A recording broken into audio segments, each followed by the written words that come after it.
Guys, back at it again.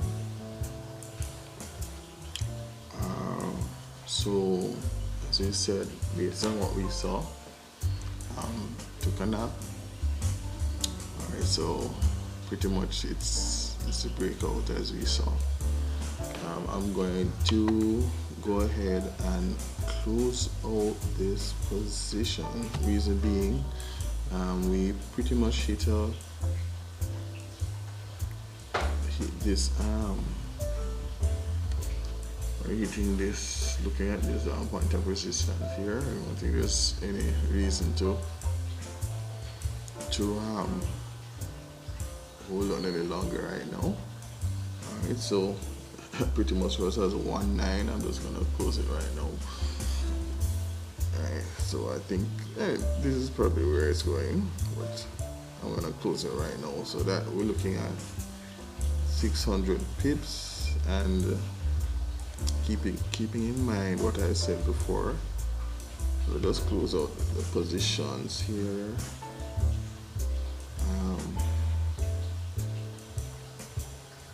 So that's one. Close this thing out quickly. Close this one. Create.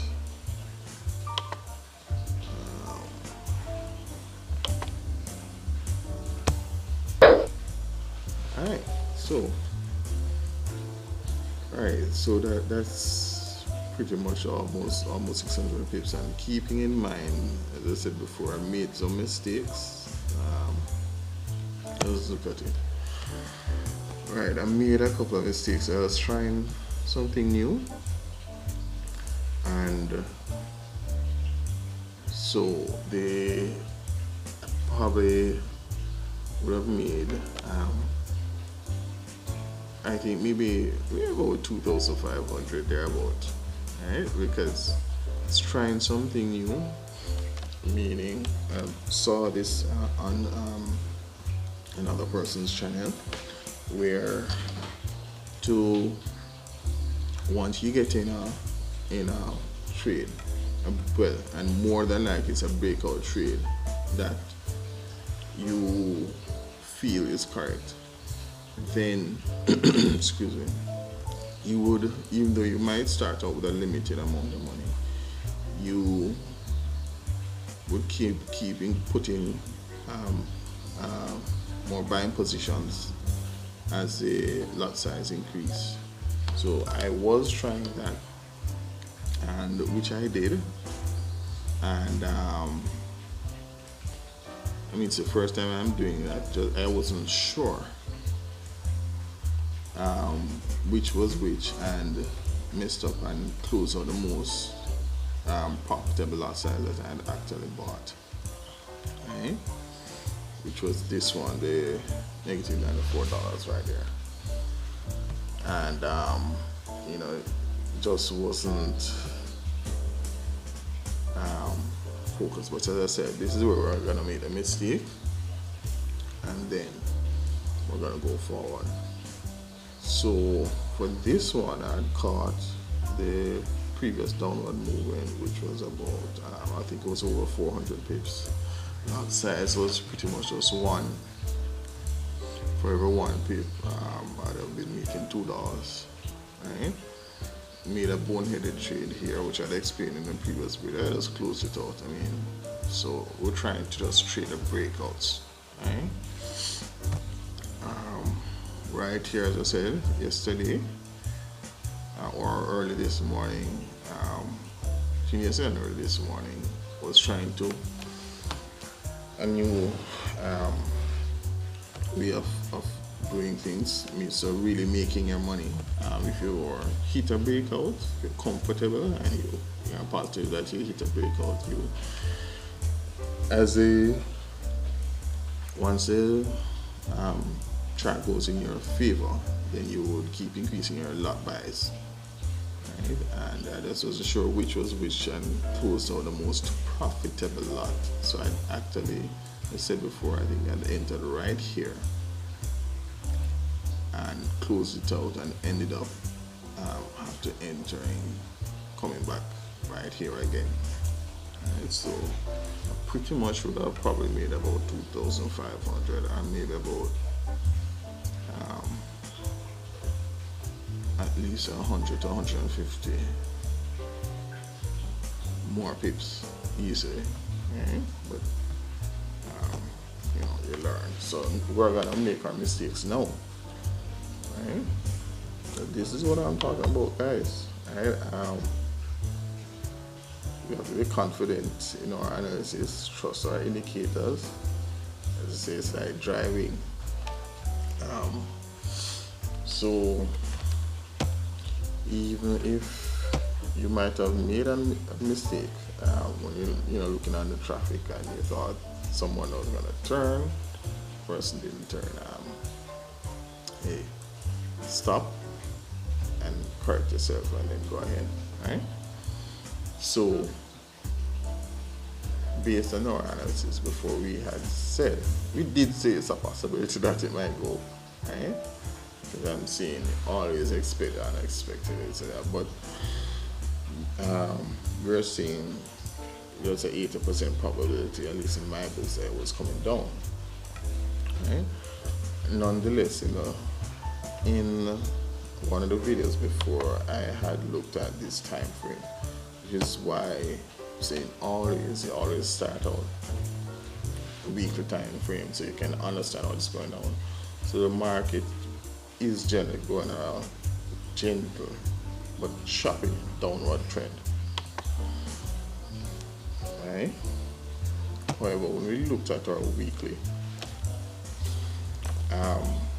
we saw that there's a possibility that this is a wedge.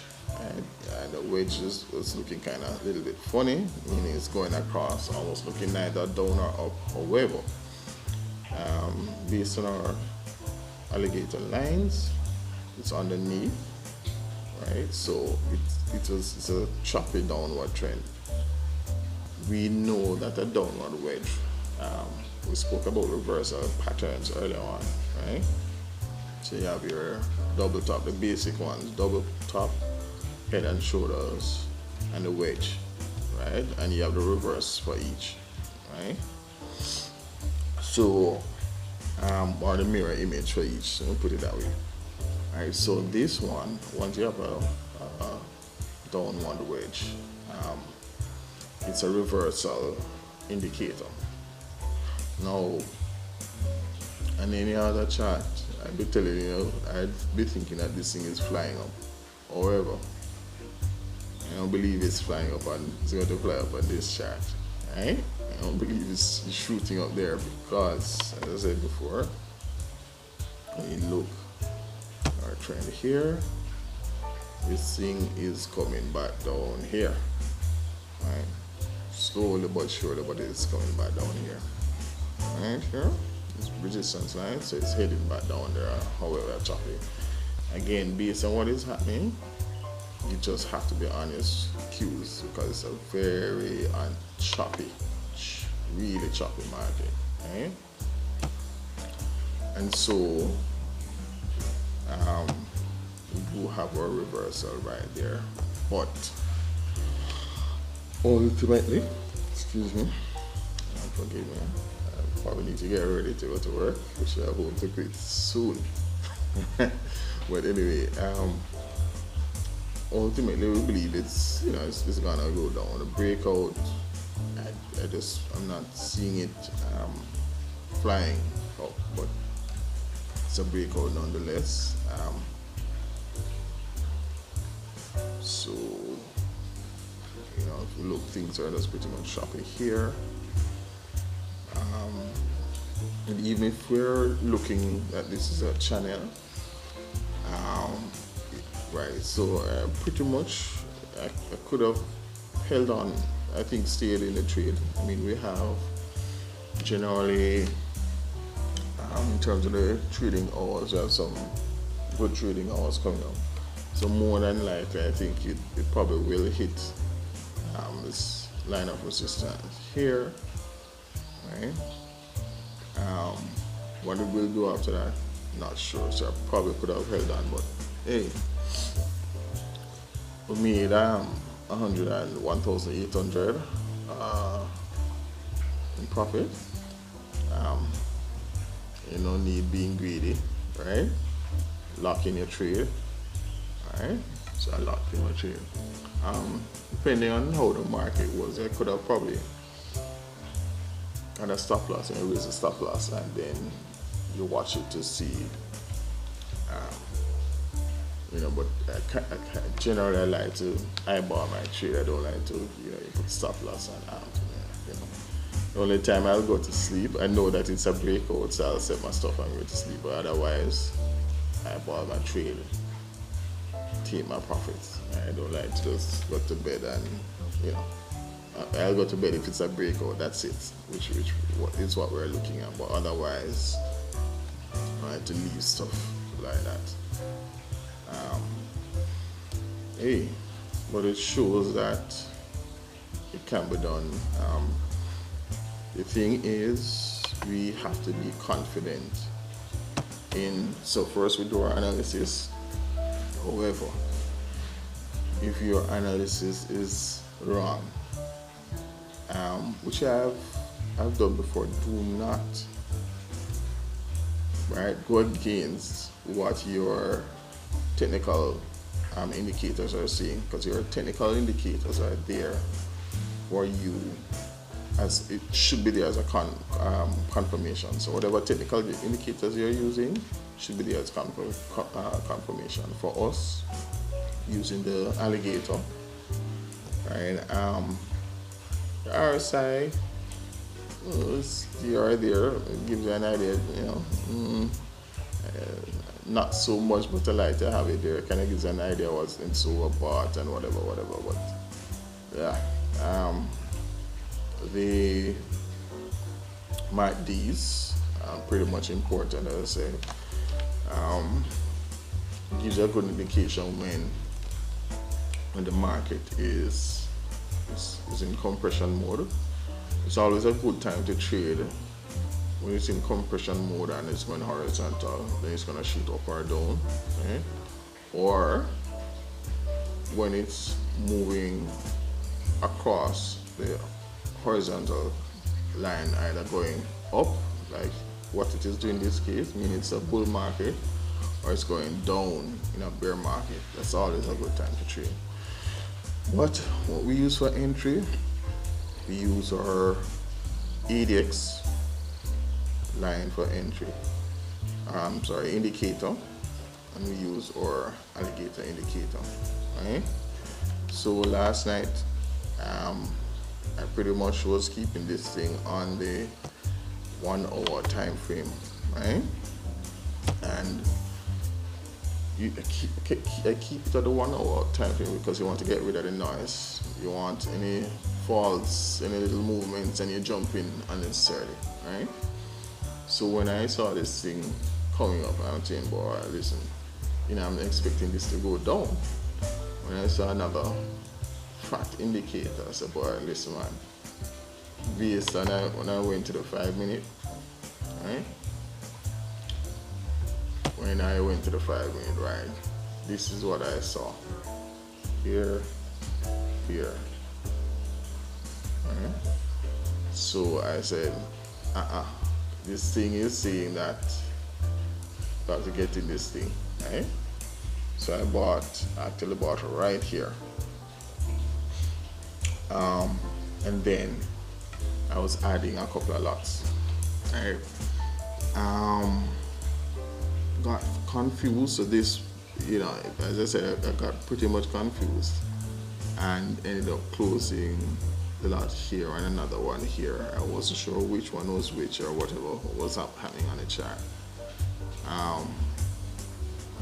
It was what it is. I just left 2 lots to run, and those 2 were pretty much about here, right?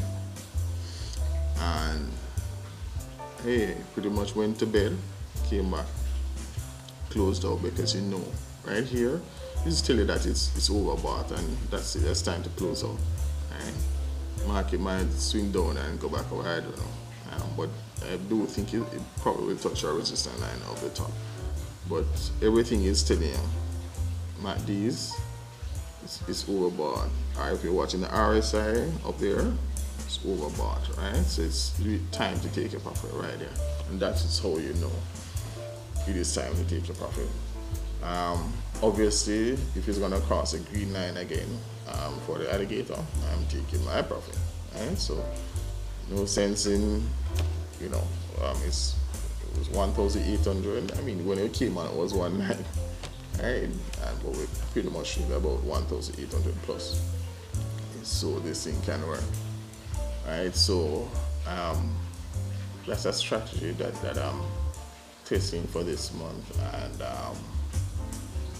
depending on how the finance is working, then we're gonna try and make this thing happen, because if we can do what we're doing in the demo in a disciplined manner, then you can replicate it on the live chart, right? So I've had live accounts before, right? But I mean, you know, I'm just really serious about this thing. I mean, sometimes you're in and out, but you're not fully committed, and you don't have the confidence in yourself, but you have to have the confidence, right? So I take this thing seriously, right? Yeah, so pretty much we're just gonna watch what is happening. There's no plan to trade at this point in time, so point blank, there ain't trading no matter what is it that I'm seeing right here, right? So there's no plan to trade at this point in time, because what we're doing, we're trading breakouts. So when we see a breakout setup is happening, first of all, we're looking for compression, right? Candles getting tight, right? Alligator line getting tight, or ADX line getting tight, or MACD line running horizontal, or if it's not running horizontal, it's going to be close to the horizontal line right here. This is line right here. I think it's a volume line pretty much, right? So it will be close to it, and that's like in this case, it will be going up, or it will be going down. Otherwise, it will be horizontal. So those are the instances, and once it's close, then we'll look at our breakout. You'll see everything is intertwined right here, intertwined with the alligator, tight, and our candles highly compressed. When we pretty much went and we looked in on the 5-minute market, this is what it pretty much looked like. It was tighter than you know what. It was tight, right? So it was almost looking like it was indistinguishable, like one line. So you know something is about to happen, right? And you wait patiently. Don't go for the false signal, because you might have some, you might have some false signals. So even though I knew there was a breakout, I was just thinking this breakout was gonna happen in the opposite manner. But as I said before, I kept in mind, I did see that wedge on the higher time frame, so there's a possibility that this thing was going up, right? And once the indicator tell me that, listen, this thing is going up, I'm not fighting the indicator, then I am going in the direction this thing is telling me. So that's it, guys. So probably, I think later in the day, most likely in the late evening, we'll come back and look on the market, see what's happening, and and then we are gonna get ourselves ready to, as I said, for now, as a beginner, I'm not jumping to every 50 charts, right? We're just focusing on the Euro USD. Right, master that chart. Once you master that chart, then you can master any other chart. But hey, subscribe to the channel and share, and give it a thumbs up if you like. Right, but peace out. Enjoy the rest of the day.